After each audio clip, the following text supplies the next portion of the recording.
பிரபல சிங்கள ஊடகவியலாளரான பிரகீத் எக்னலிகொட ராணுவத்தினரால் கடத்தப்பட்டு படுகொலை செய்யப்பட்டமை தொடர்பில் கண்கண்ட சாட்சியொருவர் பரபரப்பு தகவல்களை வெளியிட்டுள்ளார்.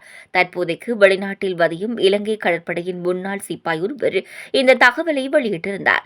அவர் முன்னொரு காலத்தில் கடற்படையின் மெக்கானிக்கல் பிரிவில் சிப்பாயாக கடமையாற்றிய பிரியசாந்த் என்று அடையாளம் காணப்பட்டுள்ளது.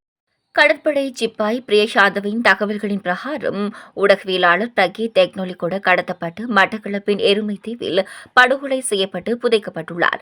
பிரகீத் எக்னொலிகொடவை கடத்திச் சென்ற குழுவில் எதிர்பாராத விதமாக தானும் இணைக்கப்பட்டிருந்ததாகவும் அவரை கடத்திச் சென்ற போது அவர் ஊடகவியலாளர் என்பதோ பிரகீத் எக்னொலிகொட என்பதோ தனக்கு தெரிந்திருக்கவில்லை என்றும் குறித்த சிப்பாய் தெரிவித்துள்ளார்.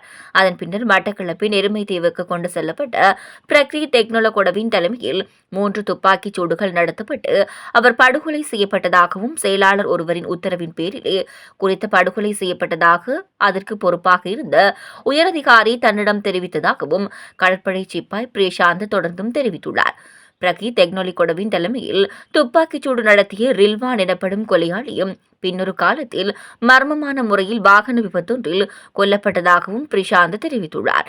இதுவரை காலமும் கடத்திச் செல்லப்பட்டு காணாமல் போகச் செய்யப்பட்டதாக நம்பப்பட்ட ஊடகவியலாளர் பிரகீத் எக்னொலிகொடவின் சம்பவத்தில் முதன்முறையாக அவர் படுகொலை செய்யப்பட்டதாக நம்பகமான ஒரு தகவல் கிடைத்துள்ளமை குறிப்பிடத்தக்கதாகும்.